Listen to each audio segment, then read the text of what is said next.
This program presents ways to optimize health and well-being. When considering lifestyle changes, please consult with your healthcare provider to ensure they are suitable for you. Hello and welcome. I'm Casey Verkerker. Virginia Satter, a renowned 20th century clinical social worker and family therapist, commented that communication is to relationships what breath is to life. Communication is indeed a vital part of relationships, and today we'll talk more about how communication can help create healthy connection in our relationships. So stay tuned.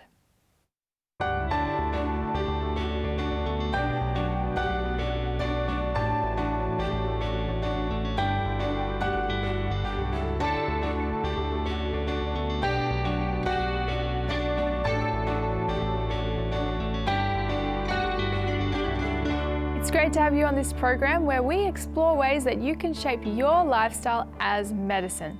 Today, we are discussing communication and connection in relationships with the help of health psychologist Jenifer Skues. Thank you for joining us once more, Jenifer. Oh, it's a pleasure. I know we've got a lot to share today to learn some skills. Yes, indeed. And we had a very interesting session on the last one where we were talking all about our defense mechanisms. Very fascinating, but I noticed that quite a lot of them were more negative, so they weren't very helpful, even though they were an attempt for us to make ourselves feel more safe and secure. Tell me about how we can work towards having more healthy defense mechanisms in our lives. Okay, well, it's something we've been doing for many years, since we've been born, and we've had models and we've built defences over a long period of time, and we discuss that. So it's very possible to change, but we have to be patient and look at the change process. And you change it quicker than you put it in, because we've been repeating the process. So once you get a way of changing it, which is what we're looking at today, how can we do the repair work, then the sooner you do it, the quicker it will happen, because the brain is neuroplastic and it will actually rewire the way you do things. So it is that practicing process. It's just knowing what to practice, what can I change, and how can I change it. And so just to recap a little bit on what defense mechanisms are, they are those ways that we go about doing things that are often unproductive, but they are something that is trying to help us cope with the inner pain or hurt or guilt, those deeper things in the heart that we have. It's a way of trying to protect those sore spots, if you will, but it's not necessarily the most healthy ways. No, because we want the healing process. So when you look at the defense mechanisms with the heart in the center, and it's the pain, guilt, fear, and shame that is the damaging factor. So we're not loving ourselves in a healthy way or accepting ourselves, and that's what we want to change. So instead of fear, we can have confidence. Instead of shame, we can have better messages. We might feel guilt for the right reasons versus feel guilty for everything. And the emotional pain starts to subside. But if we don't change personally, so we have to look at ourselves as well. And what we're doing is the inroad into healing the heart is to do with the boundaries. It's setting healthy boundaries with yourself and with others. Okay, because we can't just try and set boundaries with others and don't change anything, because we learn to bounce off of people's defense mechanisms. And then we often have inappropriate responses to try and deal with the way people are treating us. So both of us have defences. So I have to look at myself, and when I first saw this model quite a few years ago now, it's like, whoa, look at that. I do this and I do that. And, I can see I'm not really a very nice person when I look at some of those things at times, not all the time. And I started to look, well, why? And I realised then I started to observe myself and realise when I'm in fear, when I'm ashamed or guilty, that's when I respond inappropriately. So I thought, right, what am I going to do about this? And so this is where I learnt that I need to, one, be honest with myself and honest with others. And that means I have to learn to communicate, to let people know what they're doing and how it affects me, and own what I'm doing that affects other people. So that way, and this is where we did look at forgiveness. So this is where going in and, when we know we've used one of our defences, and, denial's a big defence. Defending yourself is a defence within itself. I did this because we justify or whatever. So this is where we learn to recognise first, then how can I talk to myself and own it for me, and how can I then go to the other person? And that is what we talk about, setting boundaries. And that's the inroad to healing the heart. That's one of the main inroads when it comes to relationships. I mean, you have a look at our relationship with God. He has boundaries and limits for us to keep us healthy. And when we infringe those, then we suffer. And we're the ones who have to then embrace that and, with God's help, change. We can ask for the help to change and ask the Holy Spirit to show us what we can change or what we need to change, to be honest with ourselves. And again, when we approach others, doing it prayerfully and doing it with that love that is true. So this makes a huge difference, because people aren't aware, same as you weren't aware of your boundary system until you looked at that map. People aren't aware. And to go and accuse them, it only sets up more defences. So a boundary is like a gate and a fence. And what it's doing, how far away, like a physical boundary is, I don't know someone very well, then I'm going to distance myself. I'm not going to go right up to them and touch them or do things. I've got to get to know them. So, and people do socially, they might sit apart. And if someone comes too close and I don't know them, it's uncomfortable and it's inappropriate. So this is where, how do we say, well, hang on, you're getting a bit close here. How do we do that in the right way instead of going back off or removing yourself that's offensive? So this is where we learn to express this relationship and what isn't working and what is working, and affirming for things that do work. When people make changes, are working at it, you affirm them for it, it reinforces it. And affirm it with yourself. Before I would have reacted to that and justified it, now I'm not, I've owned it. Isn't that positive? Yes. So but the boundary has to be verbalised, and we can actually start, because there's a 3-step process to do this with that we can work with, and it's identifying the other person's boundary. Do they have a brick wall with no gate in it, or it's locked? Do we lock the gate and keep people out, or do we let people trample all over, come over the fence, into the garden, it's like the house? Are people trespassing, or I feel like it, and I'm not giving them the distance that I need. It's a good distance. And some people don't have boundaries. They have no idea. They just come right up to you. I've had people I don't know, they want to hug you, or, are too personal. And it's like, well, hang on, I don't know you. How do I get to know them? So it's a way of getting to know people. It's a way of, particularly at the beginning of any friendship, if we're just starting to get to know someone, to keep it in perspective for yourself and the other person, and even asking a question or whatever. But what we're going to go through is the 3-step process that we need to work with. Okay? So and this is how we make that inroad. So how do we set healthy boundaries? 1, we need to identify the problem. What did they do?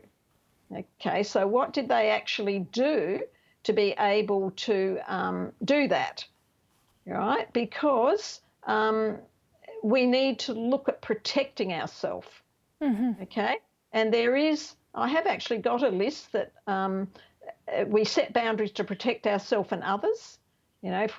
Before we come back to identifying that, boundaries are about how we deal with other people's defence mechanisms, which we sort of have said. So how do you deal with them? Do you let them walk all over you? Do you react back? That comes back to that power triangle. And we need to set boundaries with ourselves as well as before we can set them with others. So I need to know what my limits are, right? And that's when we're identifying our behaviours, but then we're also identifying the other person's behaviours. Yes. Right? And that makes it more descriptive. So we're describing, we're not doing it emotionally. It's like being a reporter. Can you step back and observe what that person's doing that you're not comfortable with or you're reacting to, and write it as an observation. Often writing things down helps because your brain is looking at it differently and it's able to then process it or think it through. Or it might say, oh, yeah, and this has happened a few times now. So it helps you to identify. It's not just a one-off thing, for example. Yeah, so this is the first step, isn't it? It is the first step. Yeah, observing and objectively identifying what they have done, but it might be what we have done too. Is that right? Yes. Mm-hmm. Yeah. And I think it's healthy to go, this is what that person's doing and they're angry with me, but what am I doing? Am I reacting back with anger, or am I just shutting down and avoiding it? You know, how am I reacting? So I think I believe it's good to recognise both sides of that coin. What are they doing and what do I do about it? And I think if we're doing like we're reacting back, and I've done that before when someone approaches me with a lot of authority and is obviously angry, it mightn't be with me, but I then seem to at times, if I'm not careful, mirror that tone. And that's inappropriate. You know, I'm not, so I've got to own that as well.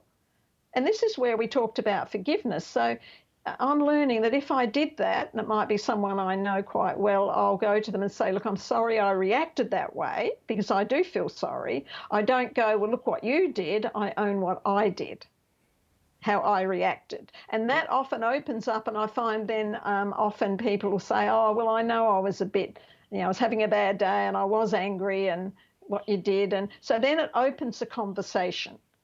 So and I find just identifying the behaviour and pointing it out is often enough. What did they do?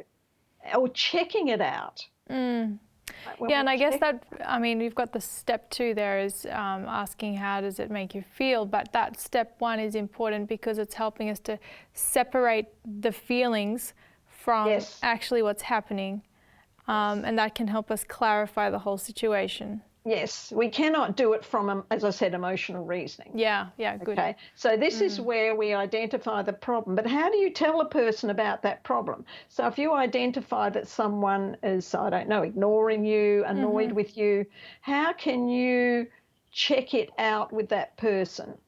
Because we have to look at the strength we use, and do we need to give a strong response or a strong pointing out, or do we need to be gentle? And there are ways we can be gentle. So it comes back to how do you usually do it? And we know then we're not doing the right thing with boundaries. It just keeps it going. So one of the things I find is healthy is to check it out. And that to check it out, you can ask questions or do an observation, like things like, have you noticed? Have you noticed that when I ask you that, you seem to get annoyed with me? So instead of saying you're annoyed with me, we do it as an observation, like you seem to be. And it's what we call a face-saving approach, because the person says, oh, no, I wasn't aware of it, but they could be. But it doesn't matter. Now they're aware of it, even though they mightn't have admitted that they knew what they were doing. But it's about what we call, when you point out the behaviour, exposing the game they're playing. It's because these defence mechanisms are like the games people play, and the power in the game is when the game is hidden and it's not being exposed. So if we expose it, but we can do it nicely. So have you noticed, or I've noticed, or do you realise, or I observed the other day when we were, you said you'd ring me, but you didn't follow through. Are you okay? So you check it out instead of going, I'm annoyed because you didn't ring me. Yes, a bit more tactful. Yeah, instead of attacking, we check it out. And I find in doing that, people then open up because they don't feel they're being accused, they don't feel they're being punished in any way. All right, so this is what we want to do, is open communication, and to do it by observation. And I find quite often you only need to say what they did. Right, and then it opens communication if you do it the right way. The strongest way of doing it is a when you do this and when you do that, and that sometimes you need to do that with children when you've told them they're not listening. When you do that, this is the consequence sort of thing. This is what happens. So this is where, first of all, check it out. Try not to be overbearing.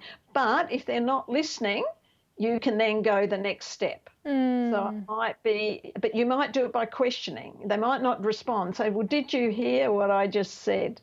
You know, are you listening to what I just said? Ask it as a question. Questions get people to think. Whereas when you make an accusation, they're likely to respond negatively. People put up another defence mechanism. Put it as an observation, not set in concrete, so you're not coming across as accusing them. All those things can help when you're exposing the game. Even if they deny it, they know you're onto it because you've described what's going on. And you've done it in a way, what we call a face-saving way. So, and then if they don't listen, then you have to up the ante a little bit, as they say. Yeah.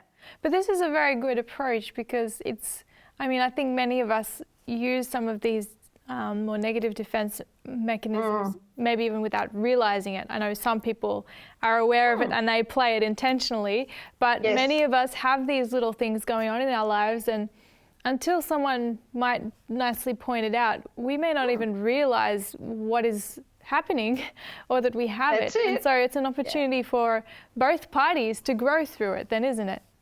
Oh, absolutely. It certainly is. And this is where I know it's hard sometimes when people have pointed things out to me. But if they've done it the right way, I don't feel comfortable because I know they're right. And then I feel honestly guilty because I did the wrong thing. But it gives me a chance to think about it and work through it and apologise if it's my fault. All right. But if we do that, we want to do the same thing. We would like people to own it. And if they don't, a stronger one would be that second step we talked about, the effect. So, I get really frustrated when I try and tell you something and you get angry with me, for example. So we're expressing the effect first, like I get frustrated. Right, so expressing the feeling that we have in that situation would be a stronger thing to communicate when we're trying to resolve something like this. Because they've kept doing it. They keep doing the behaviour that we don't like. The other problem with behaviours is defences. People have multiple defences. And the real game player, there are people who just, kids are good at learning this one very rapidly, where they go from one defence and you call them out on it, and then they go to a second one, a different one, and they keep it. And it's like you've got to keep and say, no, I wasn't talking about that. I was talking about this. Like children go into defence mode if mum's telling them to do something, and I've heard kids, oh, but you do that, mum. And mum then doesn't know where to go with it. And the answer is say, well, no, I'm not talking about what I did. I'm talking about what you did. Right? So you put it back onto the person. Right? So, and this is where you then hopefully open communication to, particularly with adults at this point, to discuss it further. So it's, again, calling out the game.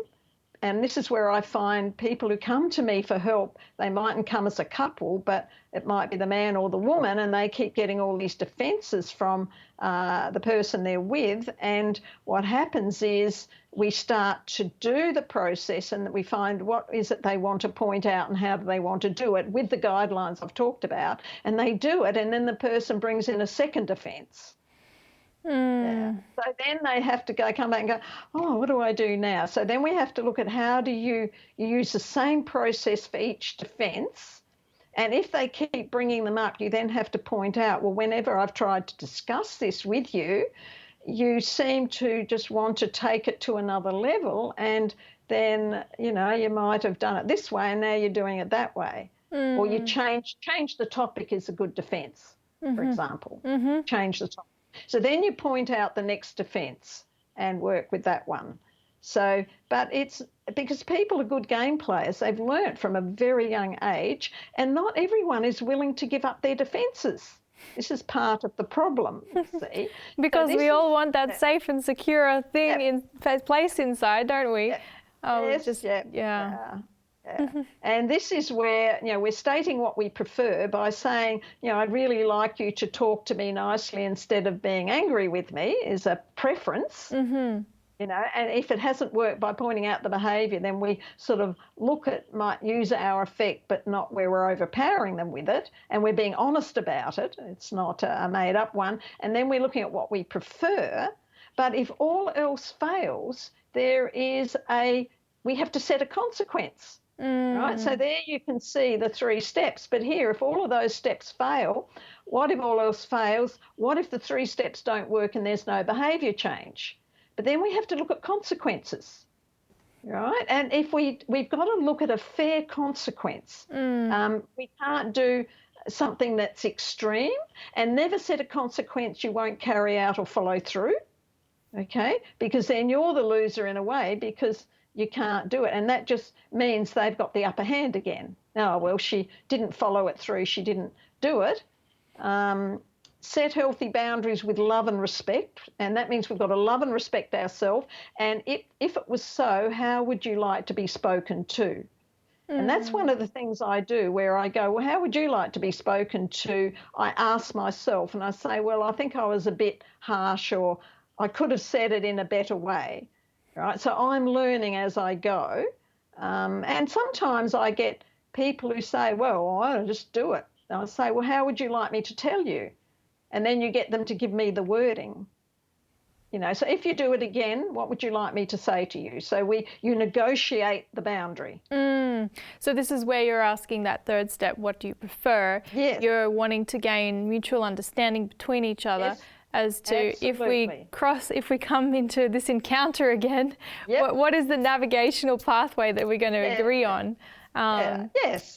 Basically. We can have agreed boundaries on how we verbalise, because some people find a particular word as a trigger for them. Yes. So if you express it a different way and they say, no, when you say that to me, I just react. But if you say it like this, I'll be fine. Yeah. Another thing I had with a couple when we were doing this as a couple, that they decided when things got too heated and started to get out of hand, that they would have a word, and they used the word Geronimo. So if one of them said Geronimo, it was like, no, back off, go and cool down. It's getting too heated. Come back and start again. Wow. And that worked for them. They both used that word.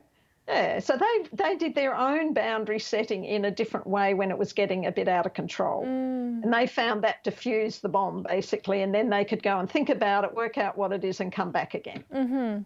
Right, so this boundary, the actual boundary that is made, would be very individualised. Is that correct? Like, it depends on certain settings, personalities, the problems we're dealing with. It's going to be tailored to each.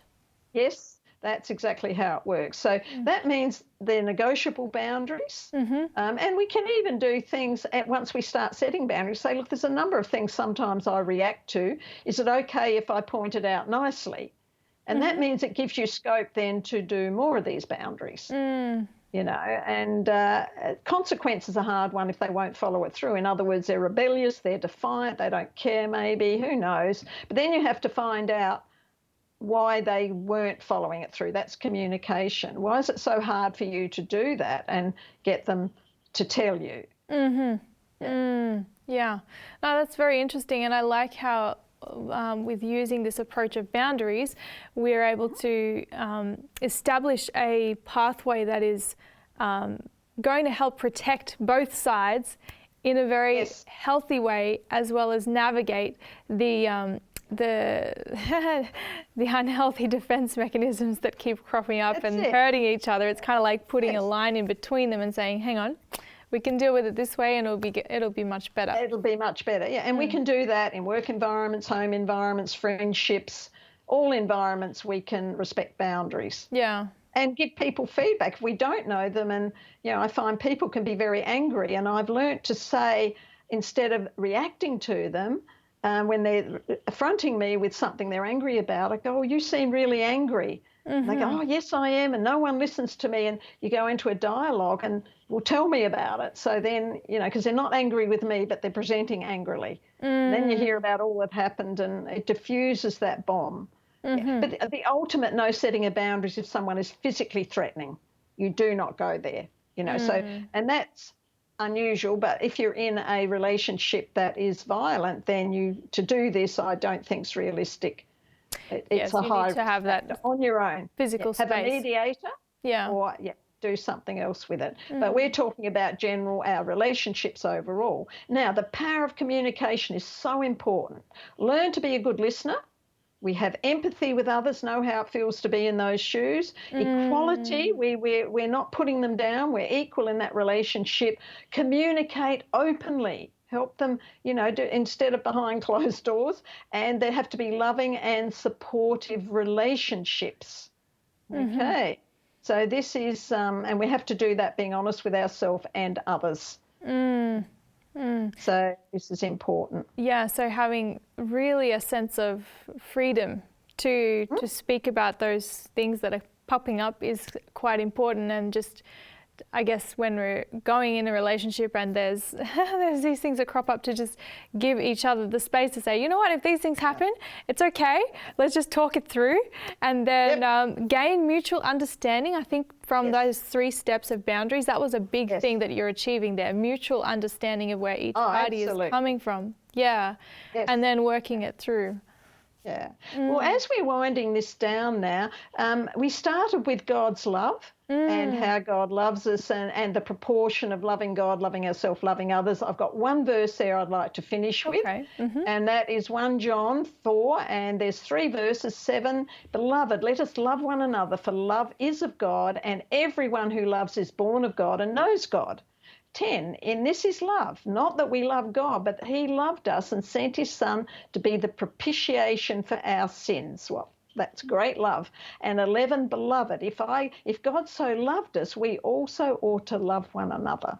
It's a command. So we need to do this to love others. Yeah, love ourselves, love others. Yeah, and that's a great verse, because it's giving us an example of someone who did show incredible love and understanding in the face of some very serious defences coming his way, if we can call it that. Yeah, some hurtful ones. This is the repair work. Absolutely. The healing process. And he was able to show, using those effective strategies, things like forgiveness and what have you, ways to treat others who are not treating you so well in a way that's very positive and helpful. So thank you for sharing that text as well, and thank you for sharing from all your experience working with people to help solve some of these challenging things in relationships. It's got some very useful principles there. We've been discussing how to have healthy, loving relationships with health psychologist Jenifer Skues. I've enjoyed considering ways to improve my own relationships, and I trust that these programs have provided understanding and insight that is helpful for you too. If you have questions or comments about this program, or if there's a topic you'd like us to discuss, contact us on health@3abnaustralia.org.au. And remember to shape your lifestyle as medicine.